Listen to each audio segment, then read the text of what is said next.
Okay students, आज हम पढ़ेंगे इलेक्ट्रिसिटी का पार्ट 2।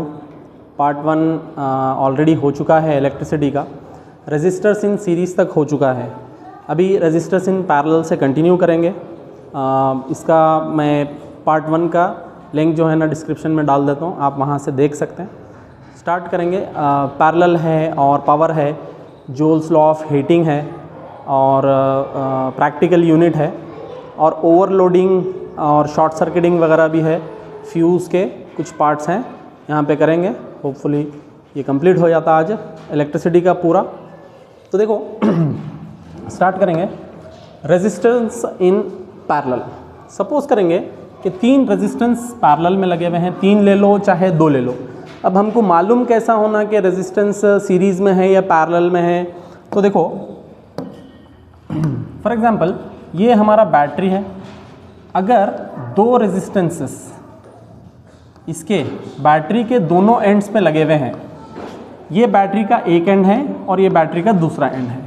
अगर रेजिस्टेंस का एक एंड बैटरी के एक एंड को और रेजिस्टेंस का दूसरा एंड बैटरी के एक एंड को लगा हुआ है, तो ये भी एक एंड को और ये भी दूसरे एंड को, तो ये जो है सो है ना पैरेलल में है।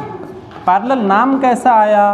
पैरेलल किसको बोलते हैं? 2 ऐसे स्ट्रेट लाइंस को बोलते हैं। तो ये वाला रेजिस्टेंस देखो और ये वाला रेजिस्टेंस देखो, दोनों एक दूसरे के पैरेलल हैं। तो इसी से हम टर्म डिवाइस करें कि पैरेलल है बोल के। और अगर सीरीज़ में है तो हमको कैसा मालूम होना सीरीज़ में है? फॉर एग्जांपल इसका पाथ किधर से भी रहने दे और यहाँ से एक रेजिस्टेंस है और इधर से एक रेजिस्टेंस है और यहाँ जाके बैटरी आ रहा है, तो अब ये तीनों क्या है मालूम है? ये सीरीज़ में है। ठीक, तो पैरेलल और सीरीज़ ऐसा देखना। 2 एंड्स अगर बैटरी के 2 एंड से मैच कर रहा बाय एनी पाथ, बीच में आपके ये भी आ सकता, यानी कि स्विच आ सकता, दोनों साइड स्विच आ सकता। यहाँ देखो इसके बीच में स्विच आ गया समझो, या फिर इन दोनों के बीच में एमीटर आ सकता। अगर एमीटर आ गया तो एमीटर, यहाँ का एमीटर अलग रहता, यहाँ का एमीटर अलग रहता, दोनों में एमीटर में अलग अलग करंट रहता। अभी देखेंगे पैरेलल। तो देखो पैरेलल क्या रहता, हम समझेंगे 3 रेजिस्टर्स को हम पैरेलल में लगा रहे हैं। ये R1 है समझेंगे, और ये R2 है समझेंगे, और ये R3 है समझेंगे। ठीक, और ये कनेक्टेड है एक बैटरी को, ये R1, R2 एंड R3। ठीक, और ये V वोल्टेज का बैटरी है। तो हम समझेंगे let there be 3 resistors connected in parallel.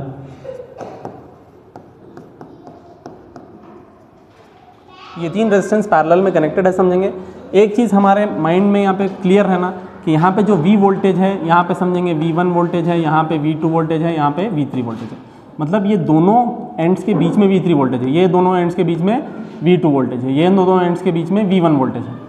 तो यहाँ पे एक चीज़ हमारे को क्लियर रहना कि voltage is same in parallel circuit. Parallel circuit में वोल्टेज सेम होता। तो यहाँ पे हम लिख सकते हैं ये जो V वोल्टेज है वो V1 के बराबर, V2 के बराबर, V3 के, मतलब V1, V2, V3 सारे सेम है। ठीक, तो इसमें चेंज क्या है? करंट चेंज है। जैसे कि यहाँ पे I1 करंट है समझो, और यहाँ पे I2 करंट है, और यहाँ पे I3 करंट है। यहाँ से जो I करंट जा रहा ना वो डिवाइड हो जा रहा, इधर थोड़ा, इधर थोड़ा, इधर थोड़ा, तीनों डायरेक्शंस में जाके जो I करंट है वो डिवाइड हो जा रहा। तो हम यहाँ पे ऐसा लिख सकते हैं, जो I करंट है वो तीनों में डिवाइड हो गया, तो I current is equals to I1 plus I2 plus I3। ठीक, तो अगर हम क्या बोलेंगे, I is equals to I1 is equals to I2 is equals to I3 बोले तो ये करेक्ट होता क्या स्टेटमेंट है? नहीं, ये स्टेटमेंट रॉन्ग होता, करंट डिफरेंट होता।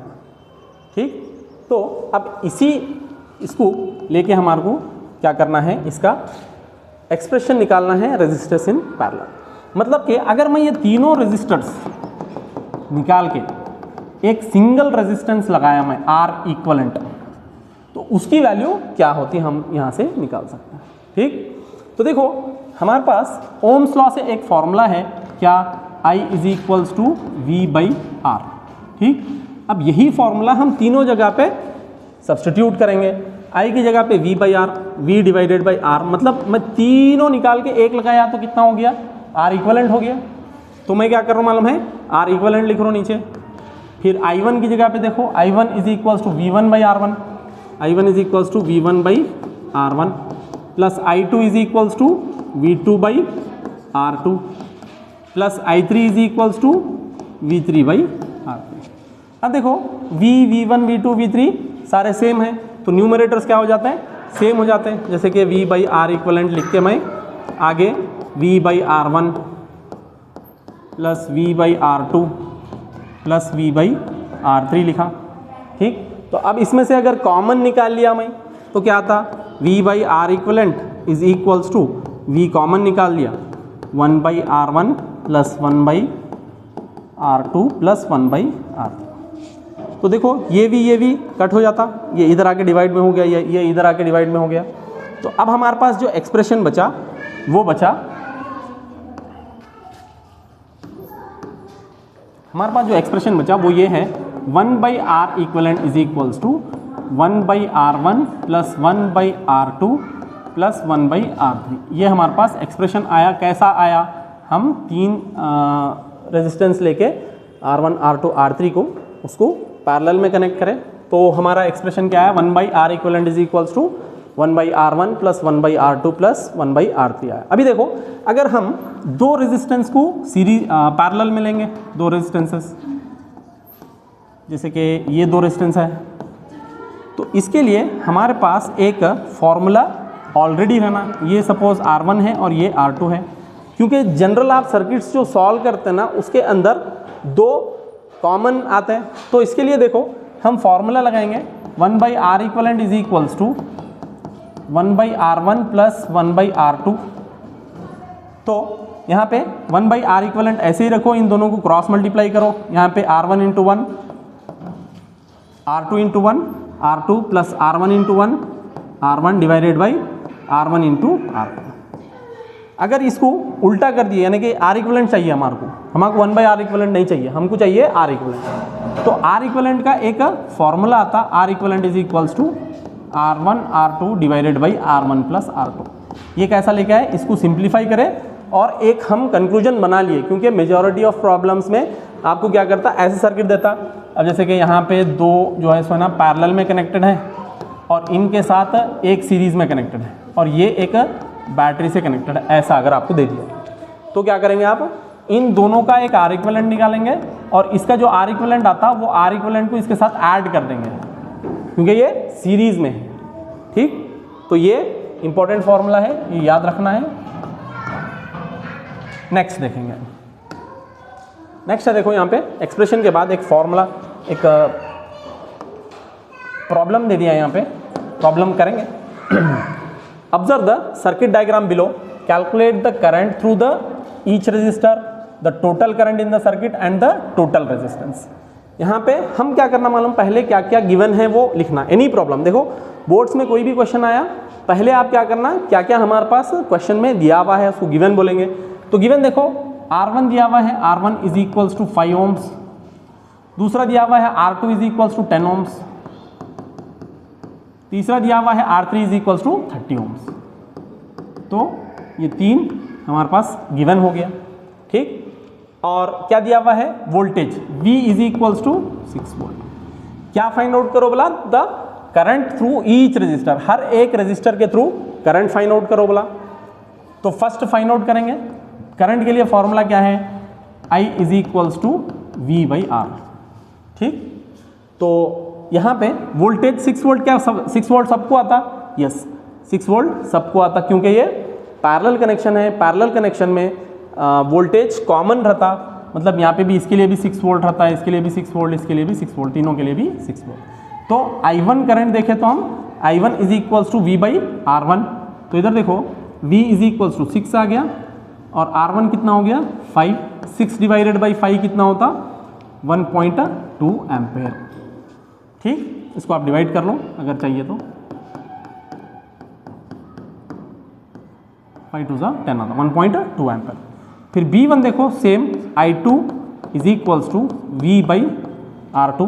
V तो सेम ही रहेगा 6, R2 कितना है हमारा 10, तो ये कितना आता देखो 0.6 आता, देखो 6/10 डायरेक्ट ही जाता है, 0.6 एम्पेयर। ठीक, फिर C1 देखो I3, तो I3 इज इक्वल्स टू आता V/R3, इसका मतलब R3 कितना है 30, सॉरी R3 30 नीचे आता, और V कितना है 6 वोल्ट, तो 6 1 जा 6 5 जा जाता, 1/5 मतलब ये कितना आता 0.2। अगर नहीं मालूम हो रहा तो उसको 1 को क्या करना 5 से डिवाइड करना, 0 पॉइंट लगाए, यहाँ पे 0 आता, 5 2 जा 10।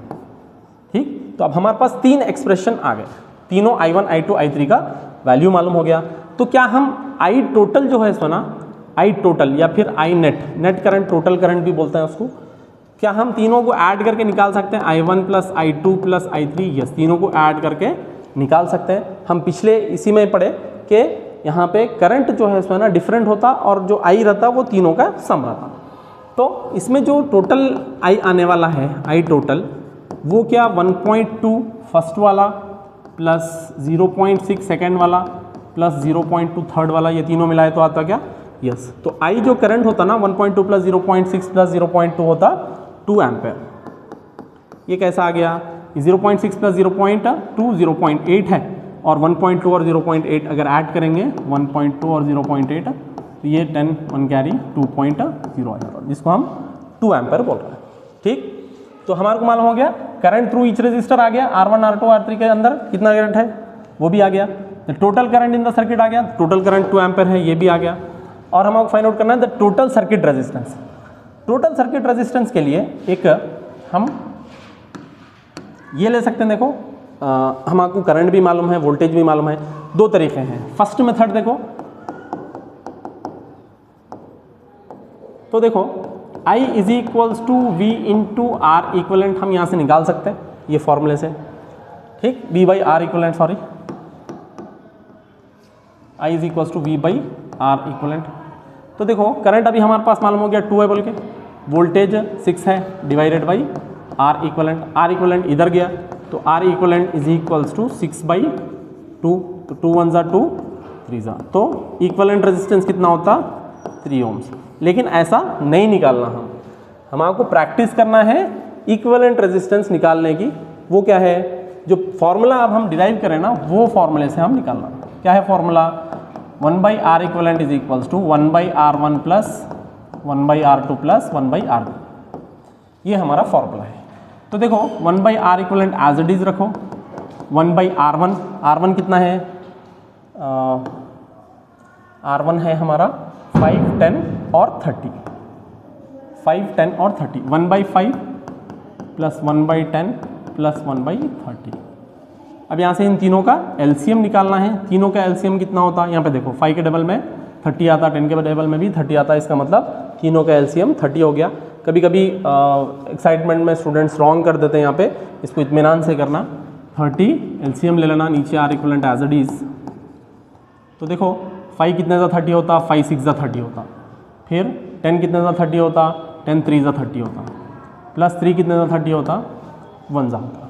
ठीक, तो 1/R equivalent is equals to 6 plus 3 plus 1 कितना हो गया 10 डिवाइडेड बाई 30, 0 0 कैंसिल, तो 1/R इक्वलेंट बच गया कितना 1/3। तो इसको अगर उल्टा कर दिए, न्यूमरेटर का डिनोमिनेटर, डिनोमिनेटर का न्यूमरेटर कर दिए, तो R इक्वलेंट हमारा आ जाता 3 ओम्स, जो कि हम बाजू भी निकाले 3 ओम्स, इधर भी 3 ओम्स ही आया। लेकिन ये हमारे को प्रैक्टिस करना है क्योंकि एग्जाम्स में ऐसे ही क्वेश्चंस आएंगे। ठीक, आगे चलेंगे। अभी देखो heating effect of electric current, इससे पहले एडवांटेजेस ऑफ पैरेलल कनेक्शन, ये आप समझ लो वेरी वेरी वेरी इंपॉर्टेंट है। यहाँ से डेफिनेटली क्वेश्चन आता बोर्ड एग्जाम्स में, डेफिनेटली उनके फेवरेट टॉपिक्स में से है ये बोर्ड वालों के। क्या है देखो, यूजुअली जो घरों में सर्किट्स होते हैं ना, उन सर्किट्स में फैंस भी कनेक्टेड रहते हैं, बल्ब्स भी कनेक्टेड रहते हैं, रेफ्रिजरेटर्स भी कनेक्टेड रहते हैं, और वैरायटी ऑफ अप्लाइंसेस कनेक्टेड रहते हैं। तो इन अप्लाइंसेस का जो करंट रिक्वायरमेंट है वो डिफरेंट रहता है। तो हमारे को क्या मालूम है कि पैरेलल में करंट डिफरेंट रहता, in parallel connection current is different.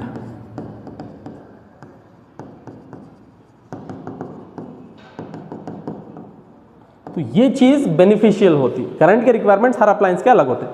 अगर हम एक फैन को और एक बल्ब को और एक वॉशिंग मशीन को, तीनों को सीरीज में कनेक्ट कर दिया, ठीक, तो क्या होता मालूम है, यहाँ पे करंट सेम रहता, इसके लिए भी आई उतना ही रहता, इसके लिए भी आई उतना ही रहता, इसके लिए भी आई उतना ही रहता। लेकिन वॉशिंग मशीन अलग करंट पे काम करती, फैन अलग करंट पे काम करता और बल्ब अलग करंट पे काम करता।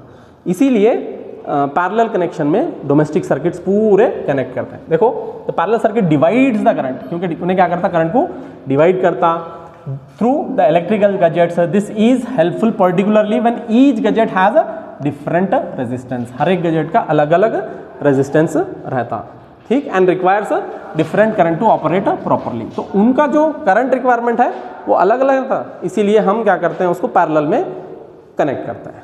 Next, the total resistance in parallel circuit is least. ये एक वेरी इंपॉर्टेंट है। अभी हम देखें, जैसे कि अगर 5 और 10 को सीरीज में कनेक्ट कर दिए तो ऐड करें तो 15 हो जाता, लेकिन 5 और 10 को अगर इसमें कनेक्ट करें तो क्या होता, देखो 5 × 10 डिवाइडेड बाई 5 + 10, इसका मतलब 50/15, और ये कितना होता, 10/3, मतलब 3.3 ओम्स होता। ये दो को हम सीरीज में करें तो 15 आ रहा, और यही दोनों को पैरेलल करें तो 3.3। तो रेजिस्टेंस सबसे लीस्ट रहता पैरेलल कनेक्शन में।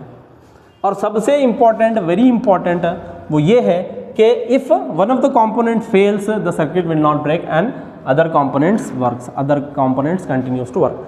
यानी क्या बोल रहा कि अगर एक कंपोनेंट खराब हो गया, फॉर एग्जांपल बल्ब शॉर्ट हो गया, तो वॉशिंग मशीन भी नहीं काम करती और फैन भी नहीं काम करता। किसमें, सीरीज में। लेकिन पैरेलल में ऐसा नहीं होता। पैरेलल में क्या होता, पैरेलल में कैसा कनेक्टेड है, ये फैन कनेक्टेड है और ये बल्ब कनेक्टेड है और ये वॉशिंग मशीन कनेक्टेड है, ये तीनों अलग से एक सोर्स को कनेक्टेड है। ये सोर्स है हमारा, ठीक। अगर इन्हें खराब भी हो गया बल्ब तो वॉशिंग मशीन भी काम करती, फैन भी काम करता, ठीक। Next, magnetic effects of heating effects of electric current देखेंगे।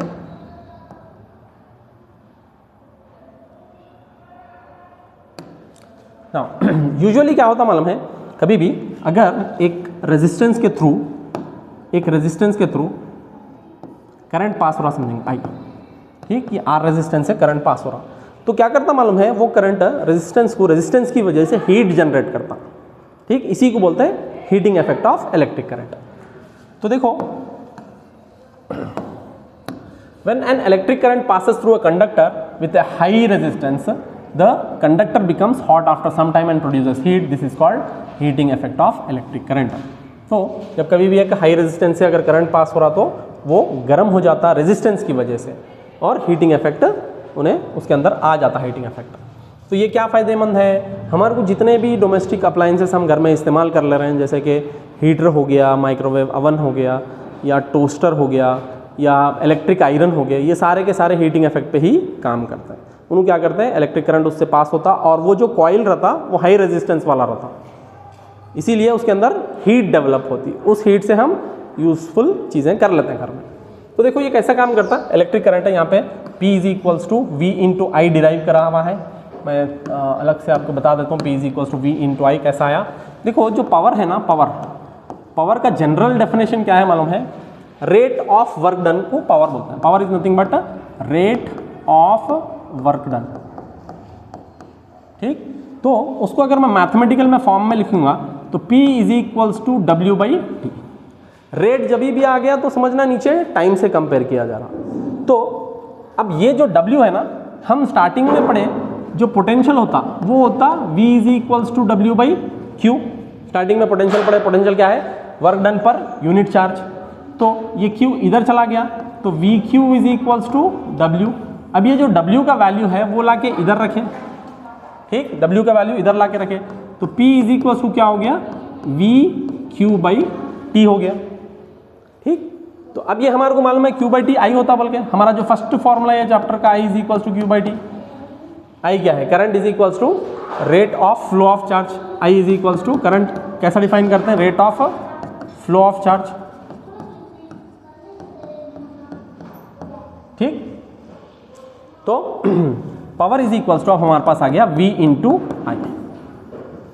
ठीक, और एक चीज देखो, अगर हमारे को वर्क डन चाहिए, यही हीट है, तो W is equals to P into T होता, और ये जो वर्क डन है यही हीट के बराबर रहता, तो heat is equals to power into time. तो heat is equals to power की जगह पे अब भी हम फॉर्मूला डिराइव करें VI। तो एक ही डेफिनेशन से, ये वाले डेफिनेशन से, power is equals to rate of work done, हम दूसरे फॉर्मूले डिराइव कर लिए। तो देखेंगे पूरे फॉर्मूले, अभी मैं नेक्स्ट पेज पे आपको रिवाइज करवा देता हूँ। तो ये पूरे चैप्टर के जितने भी फॉर्मूले हैं वो पूरे के पूरे फॉर्मूले अभी हम देखेंगे। चैप्टर का जो फर्स्ट फॉर्मूला आता वो current I is equals to Q by T से आता।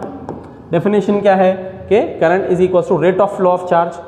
फिर सेकंड फॉर्मूला आता V is equals to W by Q, क्या potential is equals to work done per unit charge, ये है। फिर उसके बाद थर्ड फॉर्मूला आता हमारा ओम्स लॉ का formula V is equals to IR। बहुत बच्चे कंफ्यूजन होते हैं कि V is equals to IR में कैसा फॉर्मूला निकालना। तो एक छोटा सा कभी पिरामिड ऐसा छोटा बना लेना, और पिरामिड में क्या करना, यहाँ पे V लिखना, यहाँ पे I लिखना, यहाँ पे R लिखना, और जो कुछ भी चाहिए हमारे को, V चाहिए तो IR ले लेना, I चाहिए तो V बाई R लेना, R चाहिए तो VI ले लेना। ठीक, जिसके जो भी चाहिए उसके ऊपर अब यहाँ पे हैंड रखे तो आपको ऊपर नीचे कौन सा डिनोमिनेटर में आता, कौन सा न्यूमरेटर में आता, क्लियरली पता चल जाता। ठीक, तो याद क्या रखना, खाली वीर याद रखना, वीर VIR वीर, ये याद रखें तो ऊपर के यही ऑर्डर में आप लिख सकते हैं। ठीक, फिर इसके बाद आता फॉर्मूला जो रेजिस्टेंस का फॉर्मूला है, R is equals to rho L by A। ये क्या है, रेजिस्टेंस किन किन चीज़ों पे डिपेंडेंट है, इसमें L क्या है, L है लेंथ, और A है एरिया ऑफ क्रॉस सेक्शन, और रो है रेजिस्टिविटी। तो हमारे को चार चीज़ें मालूम है। जो रेजिस्टेंस है ये भी क्वेश्चन आया हुआ है और बोर्ड में भी आ जाता, on what factors does the resistance of a conductor depends बोल के। तो चार चीज़ों पे डिपेंड करता है, याद रखना। Number 1 length of the conductor, number 2 area of the conductor, number 3 temperature, और नंबर 4 है नेचर ऑफ द मटेरियल। ये चार चीज़ों पर डिपेंड करता, उसी का एक फॉर्मूला यहाँ पे है। यहाँ पे टेम्परेचर मेंशन नहीं है, बाकी ये तीन चीज़ें हैं। तो ये लेंथ हो गया, ये एरिया हो गया, ये रेजिस्टिविटी। रेजिस्टिविटी का मतलब नेचर ऑफ मटेरियल, ये मटेरियल की प्रॉपर्टी है। ठीक, नेक्स्ट उसके बाद रेजिस्टेंस इन सीरीज का फॉर्मूला है। रेजिस्टेंस इन सीरीज का फॉर्मूला क्या है, resistance in series is equals to R1 plus R2 plus R3 up to Rn। फिर रेजिस्टेंस इन पैरेलल का फॉर्मूला है 1 by RP is equals to 1 by R1 plus 1 by R2 plus 1 by R3। ठीक, और दो के लिए मैं direct formula बताया आपको, क्या है, resistance in parallel is equals to R1 R2 divided by R1 plus R2। ठीक, फिर अब एक फॉर्मूला निकाले हम, कौन सा, पावर का फॉर्मूला निकाले, power P is equals to V into I. ठीक, अब इसके जगह पे हम ओम्स लॉ के वैल्यूज अगर सब्स्टिट्यूट करते जाएं, यानी कि ये P is equals to VI की जगह पे अगर हम ओम्स लॉ के वैल्यूज सब्स्टिट्यूट करते जाएं तो कैसे दिखता है, देखो ये formula P is equals to VI। यहाँ पे ये जो V है, V की जगह पे IR सब्स्टिट्यूट करें, क्योंकि V is equals to IR होता। तो देखो V की जगह पे ओम्स लॉ का वैल्यू सब्स्टिट्यूट करें, V की जगह पे IR सब्स्टिट्यूट करें, और ये एक I ऑलरेडी है, तो पावर का फॉर्मूला एक क्या आ गया, I स्क्वायर इंटू R। ठीक, अब ये कौन सा फॉर्मूला कब यूज करना बोल के बच्चे कंफ्यूज रहते हैं। सिंपल, जो भी सर्किट सीरीज वाली है ना, ऐसी सीरीज वाली सर्किट है, इस सर्किट में आपको फॉर्मूला पावर का लगाना है ये वाला। क्यों, क्योंकि सीरीज में I कांस्टेंट रहता। ठीक, अब इसी फॉर्मूले में I की वैल्यू की जगह पे मैं सब्स्टिट्यूट कर सकता हूँ। I की जगह पे क्या सब्स्टिट्यूट कर सकता हूँ, देखो I की जगह पे V बाई R सब्स्टिट्यूट कर सकता हूँ। तो देखो फॉर्मूला क्या आता, P is equals to VI की जगह पे, I की जगह पे मैं सब्स्टिट्यूट कर दिया V बाई R, I की जगह पे V बाई R सब्स्टिट्यूट करा, देखो यहाँ पे। तो ये फॉर्मूला कैसे दिखता, P is equals to V square by R। ठीक, तो V स्क्वायर बाई R एक ये आ गया। तो अब पावर के कितने फॉर्मूले हो गए, तीन फॉर्मूले हो गए। ये नंबर 1 फॉर्मूला, और ये नंबर 2, और ये नंबर 3। ये कहाँ पे लगाना, ये पैरेलल में लगाना, जहाँ पे भी हम सर्किट पैरेलल में यूज कर रहे हैं ना, इस जगह पे आप लगा सकते हैं, क्योंकि पैरेलल में क्या रहता, वोल्टेज कांस्टेंट रहता। ठीक, और लास्ट वाला हमारा फॉर्मूला है, लास्ट वाला कौन सा है फॉर्मूला, हीट का फॉर्मूला है। हीट का हमारे पास टोटली 4 फार्मूले आते हैं हीट के। जोल्स लॉ ऑफ हीटिंग का फार्मूला भी यहीं पे मैं बता देता हूँ। वैसे हीट का फार्मूला पावर इनटू टाइम भी है, और हीट का formula voltage into current into time भी है। हीट का फार्मूला V²T/R भी है, और हीट का फार्मूला I²RT है। ये जो आखिरी वाला फार्मूला है ना, यही जोल्स लॉ ऑफ हीटिंग है। जोल्स लॉ ऑफ हीटिंग ये क्या बोलता मालूम है? जो heat develop in a circuit है ना, वो directly proportional to the square of current रहता, directly proportional to the resistance रहता, और directly proportional to the time for which the current flows in the circuit. जितना टाइम के लिए current flow होता सर्किट में, उसके प्रोपोर्शनल होता, उसी को हम बोलते हैं जोल्स लॉ ऑफ हीटिंग। ठीक, और इसके बाद जो आखिरी वाला है प्रैक्टिकल यूनिट, वो प्रैक्टिकल यूनिट के लिए 2 फॉर्मूले हमारे को आ जाना है। क्या है कि 1 kWh is equals to how many joules, 1 kilowatt hours is equals to dash joules, ये आना, और प्रैक्टिकल यूनिट किलोवाट आवर ही रहता है। तो ये डैश जूल्स बोल के कैसा फाइंड आउट कर सकते हैं? देखो 1 किलोवाट में 1000 वैट रहता, multiplied by 1 hour in the sense 3600 seconds. तो कितने जीरो से देखो यहाँ पे टोटली 36 इंटू 10 का पावर 5 या फिर 3.6 इंटू 10 का पावर 6 जूल्स। इसका मतलब 1 kilowatt hour is equals to 3.6 into 10 power 6 joules आता। ठीक, यहाँ पे देखो अगर किसको भी ये वाली फॉर्मूला की लिस्ट चाहिए तो मैं दे देता हूँ, स्टूडेंट्स कमेंट करो इसके नीचे, तो मैं आपको ये प्रोवाइड कर देता हूँ। अब एक्सरसाइज के 1-2 क्वेश्चंस देखेंगे यहाँ पे सिंपल इजी रहता, फॉर्मूले अगर आपको आ गए तो इजी क्वेश्चंस है। यहाँ पे देखो, an electric iron consumes electrical energy at rate of 880 watt when heating is at a maximum rate and 110 watt when heating is at a minimum rate. The voltage is 220 volt. What are the current and the resistance in each case? हर एक case में resistance कितना है और current कितना है पूछा हूँ। Power दे दिया, ये पावर मैक्सिमम है, ये P मैक्स है, और ये क्या दिया हुआ है P मिनिमम। ठीक, और ये वोल्टेज सेम होता, तो हमें क्या फाइंड आउट करना है? रेजिस्टेंस फाइंड आउट करना है, और करंट कर सकते हैं क्या? यस, वेरी इजी है। P मैक्स के लिए देखो, पावर के लिए formula P is equals to V into I. ठीक, करंट फाइंड आउट कर सकते हैं यहाँ से, तो P max is equals to voltage into I max लिख सकते हैं क्या? यस, आई मैक्स लिख सकते हैं, मैक्सिमम करंट जाता। तो ये भी वैल्यू मालूम है, ये भी वैल्यू मालूम है। P मैक्स की वैल्यू कितनी है? 880 इज इक्वल्स टू वोल्टेज की value 220 into I max, maximum current. ये 220 इधर आ गया, तो 880 divided by 220 is equals to I max हो गया। 0 से 0 गया, 22 के टेबल में डायरेक्ट जाता, कितना 22 4 जा जाता, तो आई मैक्स कितना हो गया 4 एम्पेयर, मतलब मैक्सिमम करंट कितना जा रहा 4 एम्पेयर। ठीक, तो क्या हम यहाँ से रेजिस्टेंस भी निकाल सकते हैं? वो भी निकाल सकते हैं। कैसा? R is equals to V by I से, तो रेजिस्टेंस जो फर्स्ट टाइम में है maximum resistance R max is equals to voltage कितना है 220, और आई मैक्स निकाले हुए हैं अभी कितना है 4। तो इधर देखो 4 1 जा 4, 4 5 जा 20, 4 5 जा 20, 4 5 जा 20, तो रेजिस्टेंस मैक्स कितना आ गया हमारा 55 ओम्स।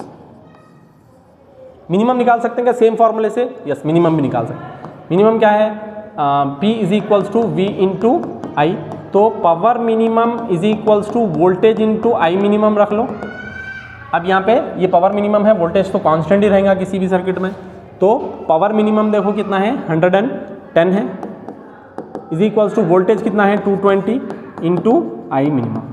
तो आई मिनिमम कितना होता है हमारा 110 डिवाइडेड बाई 220, 0 से 0 गया, और ये 1 आ गया, और ये 2 आ गया, तो आई मिनिमम कितना होता 0.5 एम्पेयर्स। हाफ का मतलब 0.5 ही होता। ठीक, तो अब यह क्या हमसे यहाँ पे R निकाल सकते हैं रेजिस्टेंस? यस, आसानी से निकाल सकते हैं। तो R is equals to R minimum is equals to voltage into I minimum. तो देखो वोल्टेज कितना है सेम 220 है, डिवाइडेड बाई 0.5, 0.5 को हम 1/2 लिख ले सकते हैं, ये 2 ऊपर चला जाता, तो 220 इंटू 2, ये 1 ऐसे ही रहता, तो इसका मतलब 440 ओम्स R मिनिमम इसका है। ठीक, तो फॉर्मूले पूरे याद रहना है इसके क्वेश्चंस करने के लिए। नेक्स्ट देखेंगे, यस, और एक फॉर्मूला है यहाँ पे, जोल्स लॉ ऑफ हीटिंग अभी बता दिया मैं। देखो Joule's law states that heat produce in resistor is directly proportional to square of current, directly proportional to square of current. तो H proportional to I square लिख सकते हैं, और directly proportional to resistance H proportional to R लिख सकते हैं, और directly proportional to the time for which the current flows through the circuit. तो इन तीनों को एक साथ लिख दिया तो क्या होता, H is equals to I square R T. यहाँ पे कॉन्स्टेंट रेजिस्टेंस ही रहता। ठीक, नेक्स्ट देखेंगे, यहाँ एक क्वेश्चन है। यस तो देखो पहले क्वेश्चन में, कोई भी क्वेश्चन में क्या गिवन है वो देख लेना। ये 4 ओम दिया हुआ, मतलब जाहिर बात है रेजिस्टेंस रहता 100 जूल्स। तो जूल्स का जो यूनिट है ना, ये हीट का रहता। यूनिट्स के ऊपर भी मैं लास्ट वाले पेज पे पूरा रिवाइज करवा देता हूँ आपको, कौन से यूनिट्स किसके है, करंट का कौन सा यूनिट है, चार्ज का कौन सा है, वो सारे देखो। और टाइम के लिए एवरी सेकंड, मतलब t is equals to 1 second दिया हुआ है। Find the current flowing through the conductor and potential difference. Potential difference भी फाइंड आउट करना है, करंट भी फाइंड आउट करना है। ठीक, तो इधर देखो हमारे पास हीट के लिए फॉर्मूला है H is equals to I square R T. हमारे को क्या चाहिए, करंट चाहिए, आई चाहिए, इसमें से आई चाहिए। तो क्या करना, बाकी के वैल्यूज फॉर्मूले में इसको ट्रांसपोज करके यहीं पे लिख लेना। H ये आर टी इधर आ गया तो बाई आर टी हो गया, is equals to I square, ये स्क्वायर इधर आ गया तो I is equals to under root of H by R T हो गया, समझो। ठीक, तो अब वैल्यू सब्स्टिट्यूट करो। हीट की वैल्यू दिया हुआ है 100, रेजिस्टेंस की वैल्यू कितनी दिया हुआ है 4 ओम्स, और टाइम की वैल्यू दिया है 1 सेकंड, 4 × 1। तो ये कट हो जाता, 4 1 4 25 था। तो आई इज इक्वल्स टू क्या होता, अंडर रूट ऑफ 25। इसका मतलब होता 5 एम्पेयर्स। तो करंट कितना आता, इसमें 5 एम्पेयर्स करंट आता। ठीक, नेक्स्ट इन्हें पोटेंशियल डिफरेंस भी फाइंड आउट करो। बोला आई आ गया, हमारे पास आर भी है, तो V is equals to I R से हम वोल्टेज भी फाइंड आउट कर सकते हैं। ठीक, तो V is equals to current कितना है 5 है, रेजिस्टेंस 4 है, तो इस V इज इक्वल्स टू आता 5 4 20 वोल्ट। ठीक, नेक्स्ट देखेंगे practical applications of heating effect of electric current. तो जो हीटिंग इफेक्ट है उसके प्रैक्टिकल एप्लीकेशंस बहुत ज़्यादा है। यहाँ पे देखो, the heating effect of electric current has many useful applications. The electric laundry iron, जो लॉन्ड्री की आयरन होती, जितने भी इस्त्री वाले करते हैं वो सारे के सारे ये लॉन्ड्री आयरन से ही करते हैं। घरों में भी जो हमारे आयरन आते हैं वो भी हीटिंग इफेक्ट पे ही काम करते हैं। इलेक्ट्रिक टोस्टर्स यानी ब्रेड वगैरह ये करने के लिए, टोस्ट करने के लिए। इलेक्ट्रिक अवन्स हैं, अवन में घरों में पकाते हैं खाना। और केटल वगैरह है गर्म करने के लिए चाय वगैरह। एंड इलेक्ट्रिक हीटर्स, घर में पानी वगैरह गर्म करने के लिए। ये सारे के सारे जूल्स लॉ ऑफ हीटिंग पे ही काम करते हैं। नेक्स्ट देखो इलेक्ट्रिक बल्ब। इलेक्ट्रिक बल्ब भी हीटिंग इफेक्ट पे ही काम करता, यानी कि उन्होंने ऐसा एक उसके अंदर एलिमेंट डाले हुए हैं जिसका बहुत high melting point, boiling point है। वो कौन सा है, टंगस्टन है। क्यों इस्तेमाल करते हैं और क्या करते हैं देखो। The electric heating is also use to produce light as an electric bulb. तो जो हीटिंग इफेक्ट है उसी को इतना हीट कर दो कि वो लाइट देना चालू करे। वो हीटिंग इफेक्ट ही है एक्चुअली में, इतना हीट हो जाए कि वो लाइट देना चालू करे। तो देखो tungsten is use for making bulb filaments as it is a strong metal with high melting point. ये बहुत स्ट्रॉन्ग मेटल है जिसकी मेल्टिंग पॉइंट वेरी हाई है। तो देखो the bulbs are usually filled with chemically inactive nitrogen and argon gases to prolong the life of a filament. तो ये for example bulb है, ये बल्ब को जो है सोना अंदर इसके नाइट्रोजन, इनएक्टिव नाइट्रोजन गैस डालते हैं या फिर आर्गॉन गैस लगाते हैं, डालते हैं उसके अंदर। क्यों, क्योंकि अंदर अगर एयर आ गया तो एयर जो है सोना इसके साथ रिएक्ट करता और उसको फिलामेंट को तोड़ देता, उसको ऑक्सीडाइज कर देता। ऑक्सीडाइज कर गया तो वो टूट जाता, उसकी लाइफ छोटी हो जाती। इसीलिए उसके अंदर आर्गॉन गैस या फिर नाइट्रोजन डालते हैं। ये इंपॉर्टेंट पॉइंट है, यहाँ से हो सकता है 1 मार्क्स में क्वेश्चन आ जाए। ठीक है,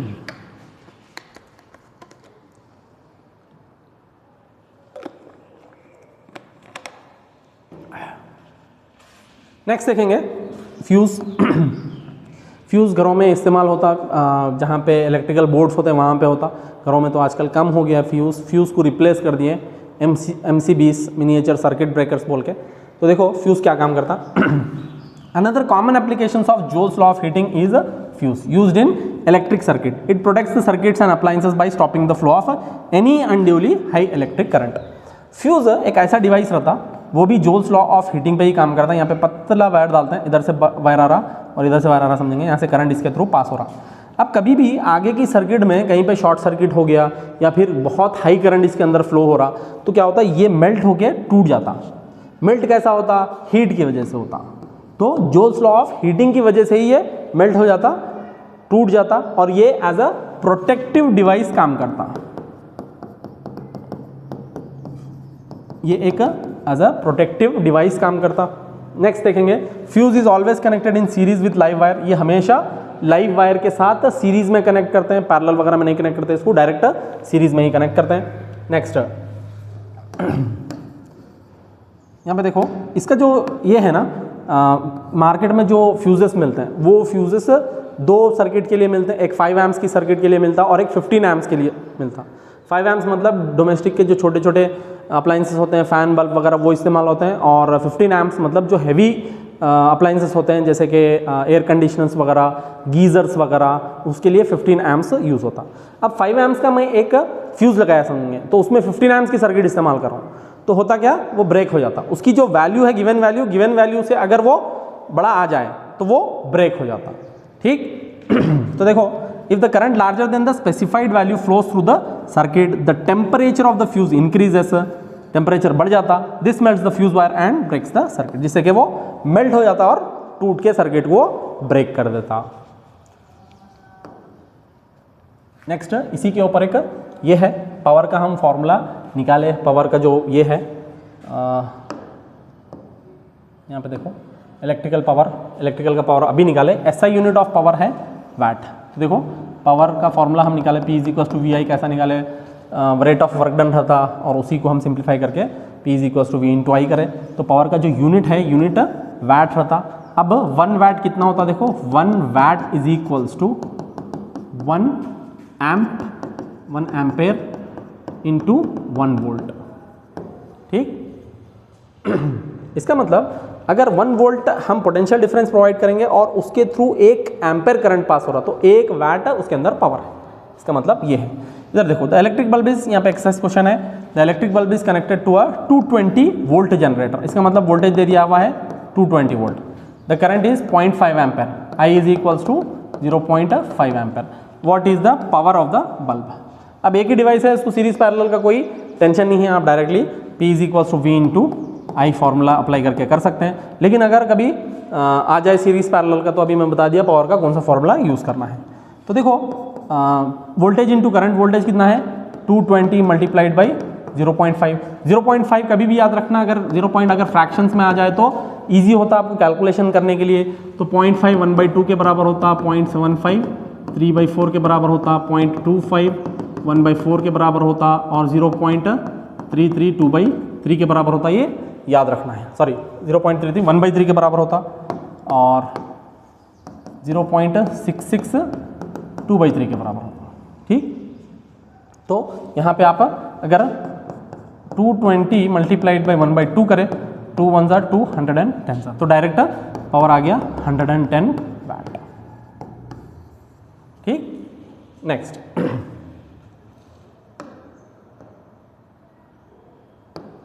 यहाँ पे देखो, a bulb is rated 40 watt 220 volt. Bulb का रेटिंग क्या है, 40 वाट 220 वोल्ट है। Find the current drawn by it when it is connected to a 220 volt supply and also find its resistance. तो इधर देखो, हमारे को क्या फाइंड आउट करना है, यहाँ पे ये वोल्टेज पे ये है, तो हम क्या करना मालूम है, पहले इसका रेजिस्टेंस फाइंड आउट करके वहाँ से वैल्यू निकाल सकते हैं करंट की। तो फाइंड इट्स रेजिस्टेंस, अगर वो कनेक्टेड है किस पे, 220 वोल्ट पे। ठीक, तो देखो यहाँ पे current drawn by the circuit रहता I = P/V। P = VI से ही हम निकाल रहे हैं। तो पावर कितना दिया हुआ है 40 वाट डिवाइडेड बाई वोल्टेज कितना है 220 वोल्ट, तो 0 0 कैंसिल हो गया, और ये 2 टाइम्स गया और ये 11 टाइम्स गया, तो ये क्या हो गया 2/11। 2/11 मतलब उसको आप 11 से डिवाइड कर दो, 0.01 = 11 बचा 9 और 0 8 ज़ा, तो 0.18 2 डिजिट्स तक करना और उसके बाद छोड़ देना, तो करंट 0.18 एम्पेयर आ गया। ठीक, तो अब ये 2/11 आ गया, हमारे को क्या फाइंड आउट करना है, हमारे को फाइंड आउट करना है रेजिस्टेंस। तो देखो R = फॉर्मूला V²/R है ना, I = V²/R, तो वो फॉर्मूले से हम यहाँ पे ये कर सकते हैं, P = V²/R। तो R = क्या होता, V² / P आ जाता। वी स्क्वायर कितना है 220 का whole square divided by power कितना है 40। तो देखो 220 का स्क्वायर डिवाइडेड बाई 40 हमको रेजिस्टेंस देता, 220 का स्क्वायर मतलब 220 इंटू 220 डिवाइडेड बाई नीचे है 40, 0 से 0 गया, 2 2 ज़ा 2 11 ज़ा गया और 2 1 ज़ा 2 11 ज़ा, तो R होता 110 इंटू 11, तो 110 मतलब 11 11 ज़ा कितना होता 121 और एक यहाँ पे 0, तो 1210 आ गया। ठीक, और एक देखो वैट जो है इसमें ना बहुत छोटा यूनिट रहता, तो हम क्या करते हैं 1 किलोवाट इस्तेमाल करते हैं। 1 किलोवाट कितना होता 1000 वैट्स होता। ठीक, और प्रैक्टिकल यूनिट में बता दिया किलोवाट आवर रहता। नेक्स्ट देखो, अगर आपको ऐसे क्वेश्चंस आए ना, for example refrigerator 400 watt operates 8 hour a day, an electric iron rated 750 watt is use for 2 hours a day, calculate the cost of using these appliances for 30 days. तो क्या करना मालूम है, इसका जो ये है ना 400 वैट को मल्टीप्लाई कर देना नंबर ऑफ आवर से multiplied by number of days से। कितने डेज हैं 30 डेज। फिर इसको भी 750 को भी मल्टीप्लाई करना किससे, नंबर ऑफ आवर्स यूज से 2 मल्टीप्लाइड बाई डेज कर देना 30 से। इस सारों को क्या करना है मल्टीप्लाई करना है, फिर उसके बाद इसका कॉस्ट 3 है कहते हैं। इसमें मेजॉरिटी जो है सो ना जितने भी प्रॉब्लम्स आते हैं वो सारे के सारे डायरेक्ट मल्टीप्लिकेशन के रहते हैं, कोई कॉम्प्लेक्स नहीं रहता है, सिंपल रहता है। तो देखो 4 8 ज़ा 32, 20 इंटू 3 0, 3 2 ज़ा 6, 3 3 ज़ा 9, 1 2 3 1 2 3। अब ये वैट्स में आया, हमको किस में करना है किलोवाट में करना है, तो इसको अगर 3 zeros कट कर दिए तो 96 किलोवाट हो गया। ठीक, फिर यहाँ पे भी देखो 750 मल्टीप्लाइड बाई इसको 230 ज़ा 60 कर सकते हैं।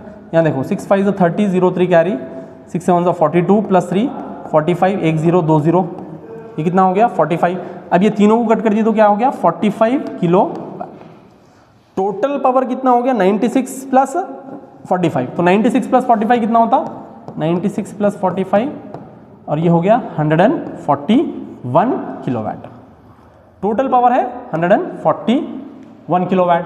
तो देखो 141 किलोवाट को अगर 3 से मल्टीप्लाई दिए तो क्या होता देखो 141 इंटू 3, 3 1 ज़ा 3, 3 4 ज़ा 12, 3 1 ज़ा 3 4, टोटल 423 रुपीज़ हमारा टोटल फाइनल कॉस्ट आ जाता।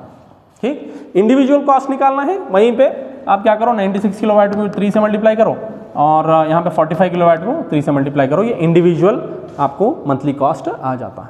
ठीक, ऐसे प्रॉब्लम से ईजी होता है। नेक्स्ट देखेंगे सेफ्टी डिवाइसेस। ये एक्चुअल में आपका part magnetic effects of electric current में है, तो यहाँ पे हम कवर कर रहे हैं क्योंकि ये छूट गया था पिछली बारी में।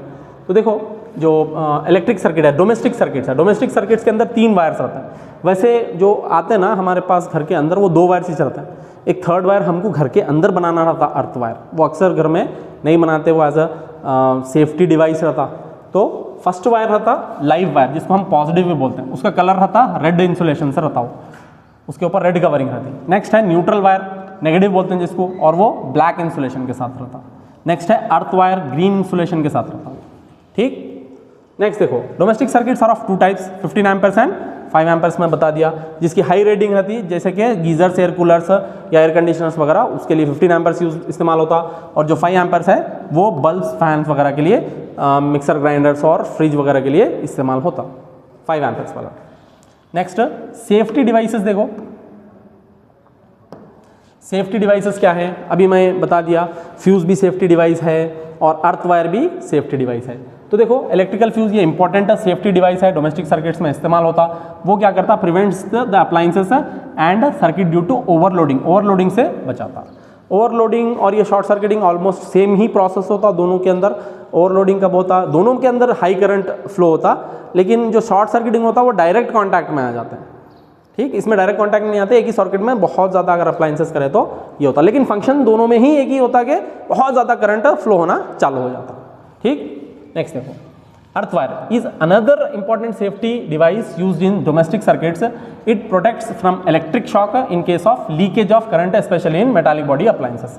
अब देखो जितने भी अप्लायंसेस के मेटालिक बॉडीज हैं यानी कि मेटल के बॉडीज हैं उनको अर्थ लगाना ज़रूरी है, क्योंकि अंदर जो है सो ना उसके एक्सेस करंट जो होता वो एक्सेस करंट को एक लो रेजिस्टेंस पाथ इन्हें प्रोवाइड करता। कौन प्रोवाइड करता? Earth wire. तो अर्थ वायर लगाना ज़रूरी है as a protective device. Metallic जितने भी अप्लायंसेस हैं जैसे इस्त्री वगैरह उनका बॉडी मेटालिक ही रहता तो उसमें कंपलसरी है ताकि हमको शॉक से बच सके। ठीक, next, it provides a low resistance path for the current in case of leakage of current. Current leakage हो गया तो लो रेजिस्टेंस पाथ उन्हें अलाउ करता और उससे जो एक्सेस करंट है वो ज़मीन के अंदर चला जाता। ये एक प्रोटेक्टिव डिवाइस है। नेक्स्ट, ये वेरी वेरी इंपॉर्टेंट समझो, इससे डेफिनेटली क्वेश्चन आता आप शॉर्ट सर्किटिंग एंड ओवरलोडिंग का। शॉर्ट सर्किटिंग क्या है? When live and neutral wire come in direct contact in such situation the current in the circuit abruptly increases. बहुत ज़्यादा सडनली इंक्रीज होता जब लाइव और न्यूट्रल वायर कहीं पे भी आपस में मिल जाए, ये हो गया शॉर्ट सर्किट। ठीक, next overloading. Over heating of electric wire in any circuit due to flow of large current. यहाँ पे अब्रप्टली इंक्रीज, सडन इंक्रीज होता, इसमें जाते जाते जाते करंट इंक्रीज होता। ठीक, अब फॉर एग्जाम्पल ये करंट इंक्रीज हो रहा इसमें ओवरलोडिंग में, ठीक, और एकदम सडन इंक्रीज होता, अब्रप्टली इंक्रीज किसमें होता? शॉर्ट सर्किटिंग में।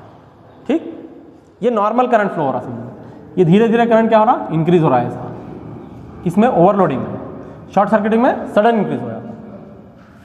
Next, reasons for overloading. Overloading can occur when live and neutral wire come in direct contact with each other. ये भी अगर हो गया तो भी ओवरलोडिंग होता है, लेकिन इसको हम शॉर्ट सर्किटिंग ही बोलेंगे। Overloading can also occur due to accidental hike in supply voltage. जो बाहर से हमारा वोल्टेज आ रहा वहाँ पे अगर सडनली वोल्टेज ड्रॉप हो गया या बहुत ज़्यादा आ गया तो करंट इंक्रीज होता है। यहाँ से कैसा होता है? देखो, हमको मालूम है voltage directly proportional to current है, तो अगर बाहर का वोल्टेज बहुत ज़्यादा इंक्रीज हो जाएगा तो करंट भी इंक्रीज होगा। करंट इंक्रीज होने को हम क्या बोल रहे हैं? ओवरलोडिंग बोल रहे हैं। ठीक, और एक चीज़ ये वेरी इंपॉर्टेंट है, ये लाइन भी याद रखना, overloading is caused by connecting too many appliances in a single socket. अगर एक ही सॉकेट में हम बहुत सारे अप्लायंसेस इस्तेमाल कर रहे हैं तो उससे भी ओवरलोडिंग होता, अक्सर हम जो काम करते हैं। ठीक, यस स्टूडेंट्स, अभी आपको मैं एमसीक्यूज कराने वाला हूं। इसके नेक्स्ट पेज में एमसीक्यूज आते हैं, तो आप क्या करो मालूम है, यहाँ पे वीडियो पॉज करो और पॉज करके जितने भी क्वेश्चंस हैं वो क्वेश्चंस के आंसर्स करो। मैं अभी आंसर्स भी बता देता हूँ, लेकिन अभी नेक्स्ट पेज में स्लाइड यहाँ पे चेंज करने वाला हूँ। वीडियो पॉज करो, पॉज करके इसके क्वेश्चन के आंसर्स करो।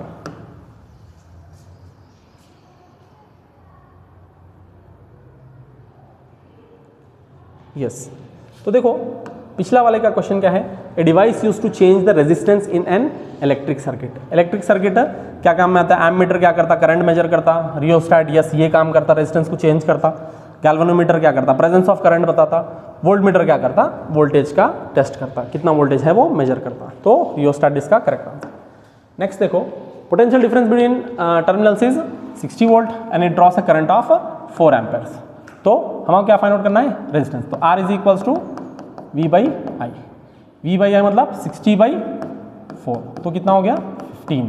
तो आंसर है 15। Next, the resistance of a conductor does not depend on, does not किस चीज़ के ऊपर डिपेंड नहीं करता है? Does not depend on length of the conductor पर डिपेंड करता है, एरिया पे भी डिपेंड करता है। हमको मालूम है R is equals to rho L by A। ठीक, फिर उसके बाद magnetic nature, nature of the material, nature of the material पे करता है। इन मतलब इन तीनों पे करता है। इसका करेक्ट आंसर है C। ठीक,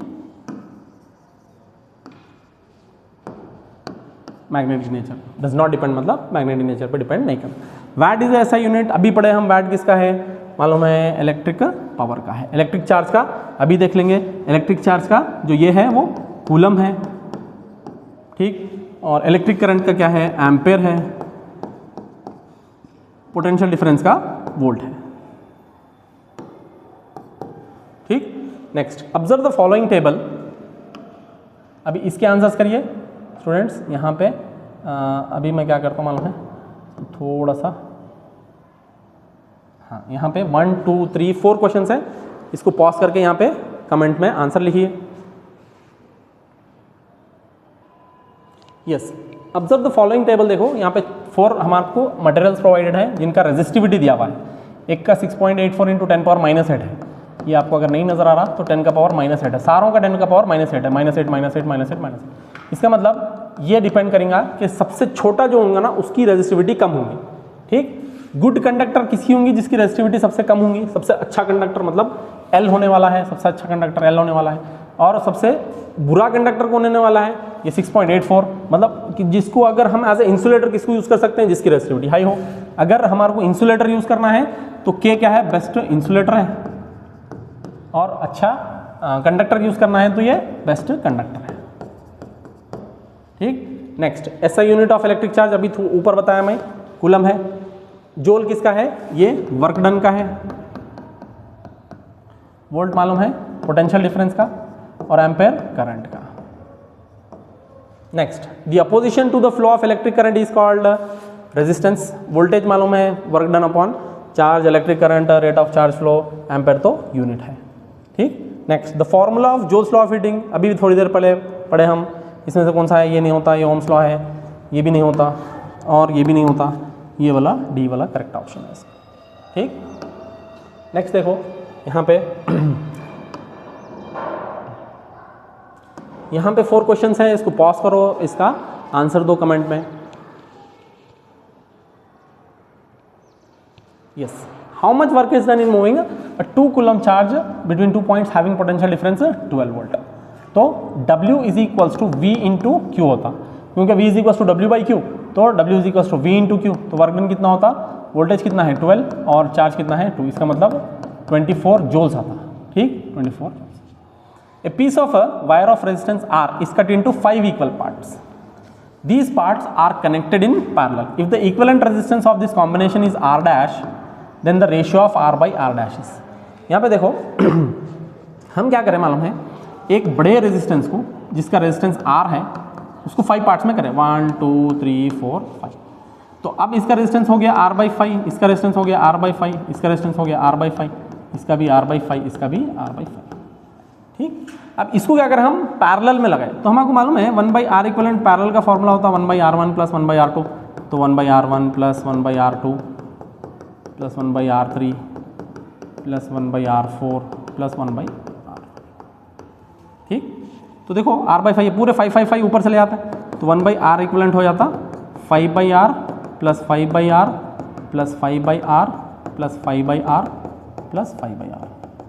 तो R equivalent 1 by R equivalent होता, डिनोमिनेटर सारों के सेम है तो न्यूमरेटर से ऐड कर सकते हैं हम, तो 1 बाई R इक्वलेंट हो जाता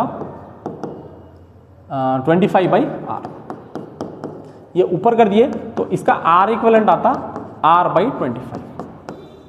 ठीक, तो अब जो पहले रेजिस्टेंस R था उसका और ये R डैश का हमारे को रेशियो चाहिए। पहले R था, उसके बाद ये R इक्वलेंट R बाई 25, तो ये भी ऊपर चला जाता 25 R divided by R, R से R चला गया तो आंसर आता है इसका D25। ठीक, next, which of the following does not represent electric power. Electric power कौन सा नहीं होता इसके अंदर, तो P is equals to V into I, ये फॉर्मूला मालूम है, ये होता, ये यस है। V क्यू बाई डी, ये भी V इंटू आई है, ये भी होता yes. V square into R, ये नहीं होता। I स्क्वायर आर, ये होता। तो अब इसका करेक्ट ऑप्शन है डी। ठीक, मैं राइट इसलिए हमारा कि करेक्ट है, ये पावर रिप्रेजेंट करता है।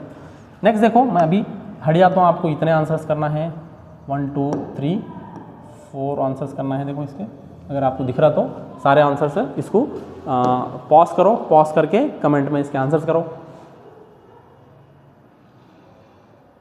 तो देखो, the correct way of using electrical appliances is domestic electric circuit is connecting in parallel. Obviously connecting in parallel तो करना है, तो electrical appliances in parallel using an electrical appliance of 2 kilowatt power in 5 ampere circuit using electrical appliance 880। Correct way of using electrical appliances domestic circuit. तो देखो इसका 5 ampere का इसके अंदर करें तो connecting main fuse to electrical appliance in parallel, ये नहीं करना है। Connecting electrical appliances in series, ये भी नहीं करना है। यूजिंग, ये भी नहीं करना। तो करेक्ट कौन सा होता, डी ऑप्शन होता। ठीक, नेक्स्ट, ये मालूम कैसा हुआ, ये होता बल्कि ये जब तीनों नहीं होते ना तो ऑटोमेटिकली फोर्थ वाला पॉसिबल है। Next, 2 conducting wires of same material, same length and equal diameters are first connected in series then in parallel in a circuit across the same potential difference. The ratio of heat produced in series and parallel combination would be, तो potential difference same है, equal diameters है, लेकिन पहले क्या करें मालूम है, पहले सीरीज में लगाए फिर पैरेलल में लगाए। तो क्या फाइंड आउट करना है हमारे को, हीट प्रोड्यूस्ड, मतलब heat produced H in parallel divided bye H in series हमारे को फाइंड आउट। तो देखो हम पहले क्या करेंगे मालूम है, रेजिस्टेंस फाइंड आउट कर लेंगे। अब जैसे ही हम पैरेलल में कनेक्ट करते हैं दो रेजिस्टेंस को, तो उसका रेजिस्टेंस इक्विवेलेंट हो जाता है R/2, ठीक। और जब सीरीज में कनेक्ट करते हैं तब रेजिस्टेंस कितना होता है, 2R। कैसा मालूम है, देखो इसका R है और इसका R है, तो सीरीज में करें तो 2R हो जाता, और अगर पैरेलल में करें इसका R है और इसका R है, तो पैरेलल में करें तो कितना हो जाता, पैरेलल में करें तो ये R, इसका मतलब पैरेलल में R/2 होता। तो देखो पैरेलल और ये कर लिए, तो ये क्या हो गया, इधर चला गया, तो R/4R हो गया, R से R गया, तो heat in parallel divided by heat in S is equals to 1/4 हो गया। तो अब हमारे को मालूम है heat produced is directly proportional to, ये रहता R किसके अंदर, जहाँ पे सर्किट सीरीज में लगी हुई हो, और heat inversely proportional to R आता जहाँ पे सर्किट पैरेलल में लगी हुई हो, ठीक। तो इसका करेक्ट ऑप्शन आता पैरेलल और सीरीज बोला ना, the ratio of produced in series and parallel, मतलब 4:1 होता है इसका आंसर, ठीक। Next, tungsten is used almost exclusively for filament of electrical lamps because it has high melting point. High melting point का answer कहाँ है, देखो high resistivity and high melting point, ठीक। Next, the conductors of electric heating devices such as bread toasters and electric irons made up of an alloy rather than the pure metal because it has again high resistivity and high melting point। ये भी वही रहता सी। ये खत्म हो गया, और यहाँ पे देखो और कुछ क्वेश्चंस हैं। तो copper and aluminium wires usually employed for electricity transmission because copper and aluminium wires are low resistivity and good conductors of good conductors of electricity. Now इसके अंदर कौन सा है सिंबल, ये स्विच का है, और ये स्विच क्लोज है, स्विच क्लोज है ये, और ये स्विच ओपन है, ये एमीटर है, और ये वोल्ट मीटर है। तो देखो पहले स्विच क्लोज्ड, तो close, ammeter, volt meter, switch open.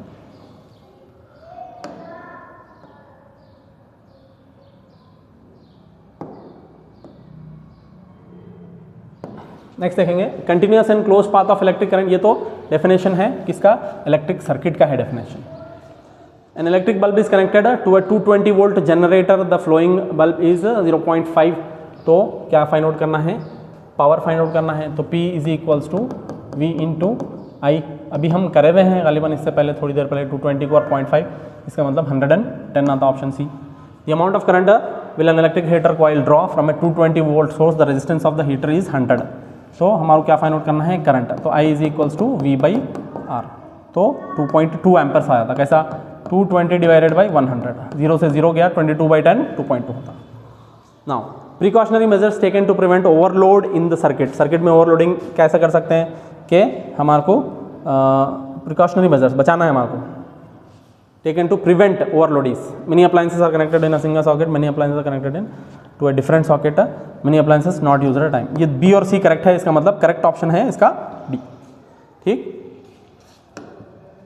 यहाँ पे स्टूडेंट्स ख़त्म हो गया। इसके बाद मैं इलेक्ट्रिसिटी के भी लेक्चर्स आपके यूट्यूब में डाला हुआ हूँ, वो भी जाके देखिए। इलेक्ट्रिसिटी के भी जाके देखिए, magnetic effects of electric current के भी जाके देखिए।